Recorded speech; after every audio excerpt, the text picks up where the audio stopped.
થાય તો માનું, મને આમ થાય તો માનું. આટલા નાના ભગવાનને બનાવવાની જરૂર શું છે કે આંખનો સબ્જેક્ટ થાય તો જ એનો સ્વીકાર. એની ભગવત્તા તો ચારે બાજુ ફેલાય. ચારે બાજુ અરીસામાં પોતાને જોશો ને તોય ભગવાન પર ભરોસો આવી જશે કે આ પીસ તો ભગવાન સિવાય કોઈ બનાવી શકે એમ નથી. એ તો પ્રભુ કેવી સુંદર રચના તો ભગવાન સિવાય કોણ કરી શકે. તો જે ગુણગાનની ગાથા આપણે ગાવાની છે, એક એક એક એક સ્ટેપ બાય સ્ટેપ આપણે આગળ જતા જઈશું.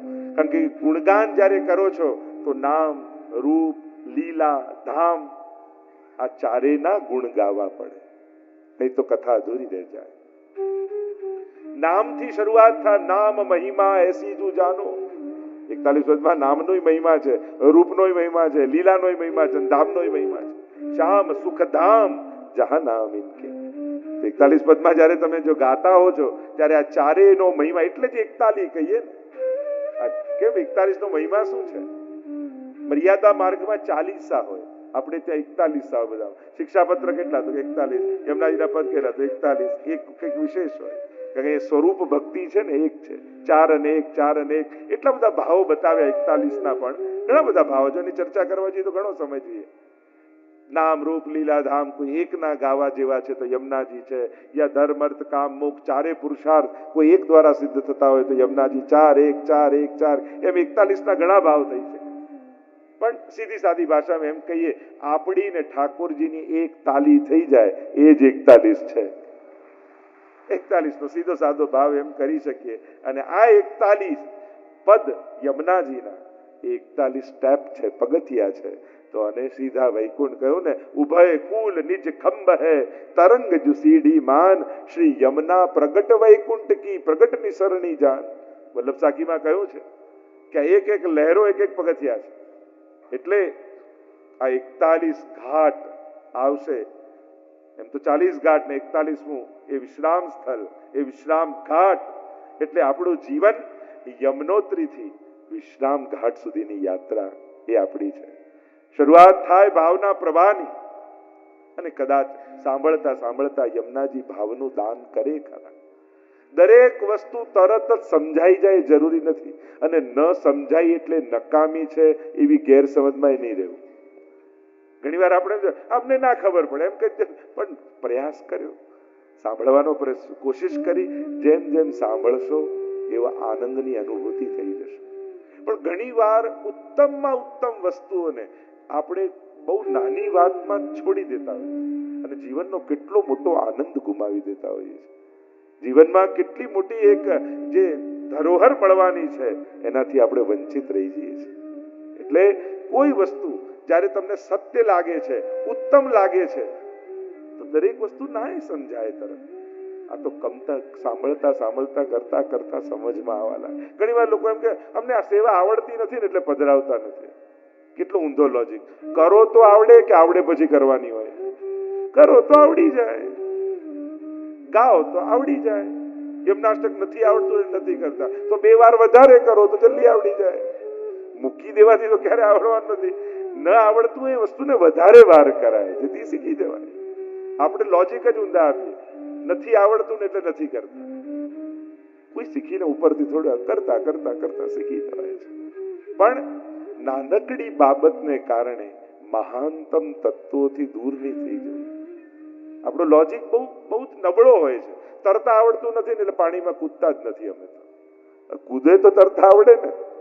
આપણે કોઈ એમ કહે મને તો પાક્કું આવડી જાય ને પછી જ પાણીને ટચ કરીશ, એના વગર તો પાણીને અડવું જ નથી, તો ક્યારે જવાય? અંદર ઉતરો એટલે ધીમે ધીમે તરતા શીખી જવાય. પણ એવી અપેક્ષામાં રાખો કે આવડે પછી પાણીને અડીએ તો ક્યારે નહીં આવડે. સમજ ઉત્તમ રાખો, ઉત્તમ વસ્તુ પ્રત્યે ઉદાસીન ન રાખો. અને એક બહુ મોટી ગેરસમજ એવી આપણને, આ પુષ્ટિ માર્ગમાં આપણને ખબર ના પડે. કાંઈ એવું કોઈ રોકેટ સાયન્સ નથી. સાવ સરળ જ છે, સિમ્પલ જ છે. પ્રેમ છે, વ્રજભક્તોને યાદ કરો અને વ્રજભક્તો જે રીતે પ્રભુને પ્રેમ કરે છે એ રીતે પ્રેમ કરો. બીજું કાંઈ કોઈ ગણિત નથી. પણ એક ધારણા વડીલોએ, મોટાઓએ, લોકોએ એવી ઘુસાવી, તમને ખબર ના પડે, તમે હમણાં આવતા નહીં. અને પધરાવણીમાં તો એવું જ થાય. બહેનોએ પહેલેથી ભાઈઓને સમજાય, જો તમને બોલતા આવડતું નથી આગળ આવતા નહીં, પાછળ રહેજો. હું કહું ત્યારે આવજો હાથ લગાડવા માટે. પેલાને બોલાવીએ તો દૂર દૂર ફરતો હોય, અમને એમ થાય કે આવતા કેમ નથી, પહેલેથી કલાકની ઇન્સ્ટ્રક્શન એવી મળી ગઈ હોય, હવે આવશે બોલશે તો શીખી જશે. આમાં કાંઈ કોઈ એવું અઘરું નથી. સિમ્પલ લોકો કે ડોક્ટર થઈ જાય, લોયર થઈ જાય, સીએ થઈ જાય, કેટલું અઘરું અઘરું ભણી લો છો. આમાં તો કાંઈ કરતા કાંઈ નથી. સહજ શુદ્ધ પ્રેમ સાથે આગળ જઈએ તો કાંઈ કોઈ ગણિત નથી. પણ પ્રભુનો એ આનંદ અનુભવ કરાવવો કેટલી મોટી વાત છે.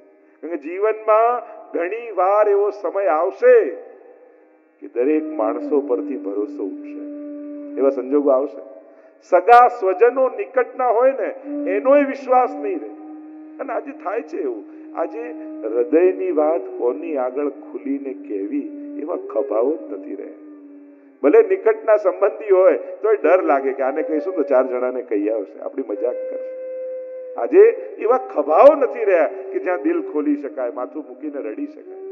ક્યાં માણસ છે? ભગવાન પર ભરોસો હશે ને તો એવા સમયે ભરોસો બહુ કામ લાગશે. પ્રભુ પરનો એ વિશ્વાસ તમને તમારા નબળા સમયમાંથી પાર ઉતારી દેશે. કોઈ હોય ન હોય, મારો ઠાકોરજી મારી સાથે છે, એ જે વિશ્વાસ છે એ ગમે તેટલો લોકો એમ કહેતા હોય કે મારે કોઈની જરૂર નહીં, મારી લાઈફ છે, મારી રીતે જ રહીશ, મને કોઈએ કહેવાનું નહીં, મને બધી ખબર છે. ઇન્ડિવિજ્યુઆલિટી અત્યારના સમયનો બહુ મોટો રોગ છે. એમ થાય મારે કોઈની જરૂર નથી. અરે પડવાની જ છે, ઘરના લોકોને નહીં તો બહાર ફ્રેન્ડ સર્કલની પડશે. ક્યાંક તો હસવા માટે 4 જણા જોઈશે અને ક્યાંક રડવા માટે 2 જણા જોઈશે. માણસને માણસ વગર થોડી ચાલવાનું છે. તકલીફ અત્યારની એ હોય, ઓળખતા નથી, જેને લાઈક કરવા જેવા નથી, ઓળખતા એને લાઈક કરીએ ફેસબુકમાં અને ખરેખર સામે છે એને લાઈક જ ના કરી. પણ ચાલતા ચાલતા પડી જશો ને તો ફેસબુકનો ફ્રેન્ડ દોડતો નહીં આવે, બાજુમાં જે મા બાપ ઉભા છે ને એ જ હાથ પકડવાના છે, જેની જોડે જોડે ચાલી રહ્યા છે. મહત્વની વાત એ છે, સ્વજનોનો પ્રેમનો રિસ્પેક્ટ કરતા શીખો. કે જે તમારા માટે અડધી અડધી રાતના જાગે છે, જે તમારા માટે ચિંતા કરે છે, તમને એની ચિંતા બંધન લાગતી હોય કે આ શું બંધન? આ બંધન નથી, મા બાપની ચિંતા છે. આટલું આટલું વાંચ્યા પછી જે વ્યક્તિ મા બાપના મન ન વાંચી શકતો હોય એનાથી મોટો અભણ બીજો કોઈ નથી દુનિયામાં. કે તમને એની ચિંતા સમજવા નથી આવતી કે એ પ્રેમ કરે છે એટલા માટે જાગે છે, એટલા માટે ટોકે છે કે તારું અહિત ન થઈ જાય. આ લાગણીનું કદર કરતા હું ત્યાં સુધી કહીશ, મળવા કોઈ મહેમાન ઘરે રૂબરૂ આવ્યો હોય ને તો એની સામે અડધો કલાક બીજા જોડે ફોન પર વાત ન કરતા. કારણ કે એની હાજરીને રિસ્પેક્ટ આપજો. એ પણ ફોન કરી શકત, પણ એ બધું છોડી આટલું પેટ્રોલ બાળી તમારા માટે તમારી સામે આવીને બેઠો છે તો એની હાજરીને રિસ્પેક્ટ આપજો. ઘણી વાર એ બિચારો કલાક માટે અડધો કલાક આપણે બીજા જોડે જાય, જે છે નહીં અહીંયા, તો જે રૂબરૂ આવ્યો છે એની હાજરીને રિસ્પેક્ટ આપો. તો જે ચર્ચા આપણે કરી રહ્યા છીએ, મૂળ ચર્ચામાં નામ, રૂપ, લીલા અને ધામ અને શ્રી યમુનાજીના જ્યારે ગુણ ગાવાના, પણ સાથે સાથે જીવન ઉપયોગી કોઈ વાત સ્મૃતિમાં આવશે તો એની પણ ચર્ચા કરીશું. કારણ કે આ બધું છેલ્લે તો એના માટે જ છે ને કે આ જીવન પ્રભુને લાયક બની જાય, ઠાકોરજીને લાયક થઈ જાય. આપણે તો પ્રભુ આગળ હંમેશા 2 હાથ જોડીને એમ જ વિનંતી કર્યું કે પ્રભુ મને આપ બહુ ગમો છો, પણ મને પણ એવો બનાવો ને કે હું પણ આપને એવો જ ગમવા લાગુ. મને જોઈને આપને પણ હરખ થાય જો મારો વૈષ્ણવ આવે. આયે મેરે નંદ નંદન કે પ્યારે, માલા તિલક મનોહર બાનો, ત્રિભુવન કે ઉજિયારે. વૈષ્ણવને આવતા જોઈને કેવું વૈષ્ણવને હરખ થાય. એમ સીડીઓ ચડતો હોય ને હવેલીની તો ઠાકોરજી ઊંચો કરી કરીને થઈ થઈને જોતા હોય મારો આવ્યો કે નહીં પેલો. પ્રભુને જેની પ્રતીક્ષા હોય અને પ્રભુ જે નિયમથી જતા હોય ને એની રાહ તો ઠાકોરજી પણ જોતા હોય. ઘણી વાર મેં તો જોયું, જે નિયમથી વૈષ્ણવ આવતા હોય ને એ દિવસે એ મોડા થયા હોય તો દર્શને મોડા બંધ થાય. કાંઈ ને કાંઈ એવું થઈ જાય કે તેરો જ ના આવ્યો હોય, એટલે એમ લાગે કે ઠાકોરજી એની રાહ જુએ છે. આ નાના નાના ઇમોશન્સ, ભાવનાઓ છે એ ભગવાન જોડે આપણને જોડીને રાખે છે. આધ્યાત્મ ને સ્પિરિચ્યુઆલિટીને કોઈ ઇવેન્ટ ન બનાવો કે કલાક આમ કરવાનું, વર્ષે એકવાર આમ કરવાનું. એ જીવનમાં વણાયેલો વિષય છે, એ જીવનનો એક ભાગ છે. એ દવા નથી, ભોજન છે. દવા બીમારી હોય ત્યારે ખાઈએ, બીમારી જાય ત્યારે મૂકી દઈએ, પણ ભોજન વગર તો જીવાય જ નહીં. એમ આધ્યાત્મિકતા એ ભોજન જેવું છે, એને દવા જેવું ન બનાવો. તકલીફ આવી હવે લાવ પૂનમ ભરી આવું, પ્રોબ્લેમ આવ્યો લાવો એમ નાસ્ટક કરું, એને આવી દવાની જેમ ના વાપરો. એને જીવનનો એક ભાગ બનાવી લો કે આ જીવનનો એક હિસ્સો છે, આના વગર મારું જીવન અધૂરું છે. તો શ્રી યમુનાજીના જે ગુણગાન કરવાના છે, સૌથી પહેલા યમુનાજીના સ્વરૂપની થોડીક ચર્ચા કરીએ. 41માં તો પ્રવેશું. આ 41 પદનો સાર જ હું તમને કહીશ અને એમાં જે વણાયેલું છે બધું. તો આ બધી ચર્ચાઓ આપણે કરીશું. નામ દ્વારા રૂપ, લીલા અને ધામ. અને આ ચારેને જો 10-10 રીતે, નવધા ભક્તિ ને 10મી પ્રેમ લક્ષણા ભક્તિ, તો એ રીતે પણ 40 પદ થાય. અને ધર્મી રૂપ 41મું પદ. જે આ શબ્દોને સમજતા હશે અને ખ્યાલ આવી જશે કે નવધા ભક્તિ અને 10મી પ્રેમ લક્ષણા ભક્તિ 10 પદ દ્વારા. જો આ વસંતના દિવસોમાં 40 દિવસ હોય ને, વસંત પંચમી, આ કેમ શેના માટે હોય? 4 યુથ છે ગોપીજનોના. Youth means group. અને ચારે યુથોને 10-10 પ્રકારની ભક્તિ ઠાકોરજી સિદ્ધ કરાવે. નવધા ભક્તિ, 10મી પ્રેમ લક્ષણા ભક્તિ, તો એને થયા 40 દિવસ. એટલે કે વ્રજના સમસ્ત ચારે યુથ, ચારે ગ્રુપને ગોપીજનોના, મુખ્ય 4 યુથ છે વ્રજ ભક્તોમાં. ગોપીઓ કોઈ એક જ યુથમાં નથી. તામસ, રાજસ, સાત્વિક, નિર્ગુણ, સ્વામીજીનું નિત્ય સિદ્ધા, ચંદ્રાવલીજીનું, લલિતાજીનું, યમુનાજીનું, એમ ચારે યુથ છે. અને ચારે યુથોને 10-10 પ્રકારની ભક્તિ આ ખેલના દિવસોમાં ઠાકોરજી અનુભવ કરાવે છે. એ પ્રકારે 40 દિવસ ખેલના થાય. એટલે આપણે ત્યાં 4-4 ખેલ હોય ને, ડોલમાં 4 ખેલ, રથયાત્રામાં 4 ખેલ, 4 વાર દર્શન ખુલે, 4 વાર ભોગ આવે. એ શેના માટે? કારણ કે 4 યુથ છે ગોપીજનોના અને દરેક યુથને એક વખત ભોગ ધરવાનો લાભ મળે છે. એટલે 4 ખેલ આપણે ત્યાં હોય છે. તો આના પાછળ બધી ભાવનાઓ છે. આ આખા વર્ષોત્સવનો જે સેવા ક્રમ છે એ કોઈ વિધિ વિધાન નથી. એ વ્રજમાં ઠાકોરજી આખા વર્ષ દરમિયાન જે રીતે રહેતા અને વ્રજભક્તો જે રીતે લાલ લડાવતા, ઋતુ પ્રમાણે જે રીતે મનોરથ કરતા, બસ એ જ પ્રભુનો આખો આ વર્ષનો ક્રમ છે. સવારથી સાંજ સુધી ઠાકોરજી વ્રજમાં જે રીતે રહેતા, એ જ આપણો અષ્ટયામનો ક્રમ છે. જાગે એટલે મંગળા, શિંગાર ધરે, રાજભોગ આરોગે, પોડી જાય, પાછા ઉત્થાપન, જાગે, પાછા ગાયોને ચરાવવા જાય, પાછા ગોકુલ આવે, પોડે.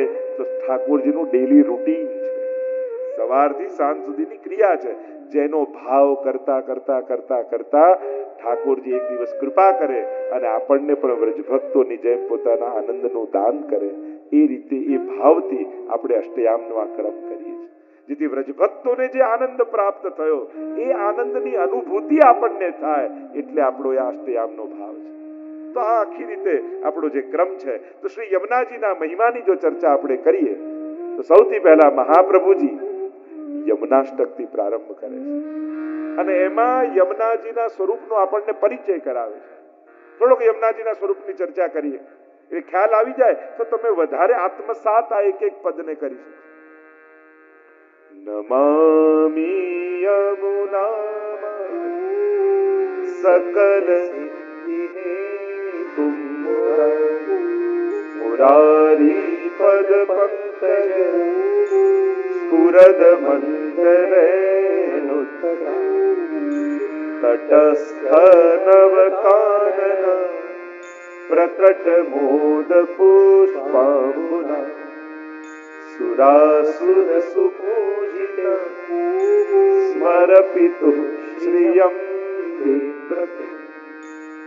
નવશ્લોકમાં યમુનાષ્ટક છે, 9મા શ્લોકમાં ફલશ્રુતિ છે કે યમુનાષ્ટક કરવાનું ફલ શું.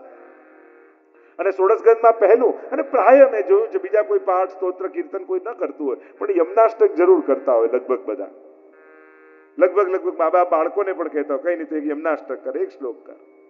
આ એક આપણી ત્યાંનું એક પરંપરા, એક વિધાન, એક પ્રક્રિયા છે કે નિત્ય એક યમુનાષ્ટકનો પાઠ અચૂક કરવો. કારણ કે યમુનાજી ભક્તિના દાત્રી છે અને ભાગ્ય સૌભાગ્યના પણ દાત્રી છે. એટલે તમારું લૌકિક અને અલૌકિક બંનેને સિદ્ધ કરનારા શ્રી યમુનાજી છે. જેના મનમાં જે મનોરથ હોય તાહી કોઈ ફળ દે, એને એ ફળ આપે. તો લૌકિકની કામના તો લૌકિક ફળ, અલૌકિકની કામના તો અલૌકિક ફળ. એવા શ્રી યમુનાજી નમામિ શબ્દથી પ્રારંભ કર્યો છે. યમુના શ્રી ગુસાઈજી પણ યમુનાષ્ટપદીમાં નમો દેવી યમને નમો દે નમનથી પ્રારંભ કર્યો. નમનથી અધિક કરી પણ શું શકીએ આપણે? જે તત્વો લૌકિક સાધનોથી પ્રસન્ન ન થઈ શકતા હોય તો એને પ્રસન્ન કરવાનો ઉપાય શું? આપણી પાસે કઈ એવી વસ્તુ કે જેનાથી ઠાકોરજી કે યમુનાજી પ્રસન્ન થઈ જાય. કોઈ પદાર્થ એવો ખરો કે જે એની પાસે ના હોય અને આપણે આપી એને ખુશ થઈ જાય? એવો કયો પદાર્થ? અસમર્થ લોકોને સામર્થ્ય થોડું આપો તો રાજી થાય, વસ્તુ આપો તો રાજી થાય. ભગવાન કઈ વસ્તુથી રાજી થાય? એને શું નથી? કિમાસનમ તે ગરુડાસનાય આપણે શ્લોક બોલીએ ને, આસન ગરુડનું છે, આવા વસ્ત્ર કૌસ્તુભ મણિ. આ શેનાથી રાજી થાય? મારી પાસે તને પ્રસન્ન કરી શકું એવું કાંઈ નથી. એ વાતના સ્વીકાર કરવાથી, પોતાની દીનતાથી, પોતાના નિસ્સાધનપણાના સ્વીકાર. અમુક જગ્યાએ છે ને સામર્થ્યવાન બનીને જાઓ ને તો નુકસાન જ થાય. અમુક જગ્યાએ તો અસમર્થ બનીને જાઓ. દુનિયા મને સામર્થ્યવાન માને છે, પણ પ્રભુ તારી આગળ તો હું બિલકુલ અસમર્થ છું. એટલે હું તો ઘણી વાર કથામાં કહું કે જેને પગે લાગવા જેવું છે એને નહીં લાગો ને તો ન લાગવા જેવા લોકોના રોજ પગે પડવું પડશે. એના કરતા જેને પગે પડવા જેવું છે એને પડો ને. સમર્થ, જે સર્વ સમર્થ છે એના શરણે નહીં જાઓ તો અસમર્થ લોકોની આગળ કરગરવું પડશે. પ્રભુ સર્વ સમर्थो ही ततो निश्चित तताम रजेत. एक हमारे ठाकुर जी ही सर्व समर्थ है, उनका शरण ले लो तो प्रभु अपना सामर्थ्य आपको दे देंगे. प्रभु ऐसे हैं, प्रभु भक्त ने दुखी नहीं જોઈ શકતા. તો નમામી શબ્દથી 3 વાર યમનાષ્ટકમાં નમન આવ્યું. જે હું કહેવા માંગુ છું, નમામી યમનામહમ નમોસ્તુ યમને સદા નમત કૃષ્ણ તુર્ય પ્રિયા.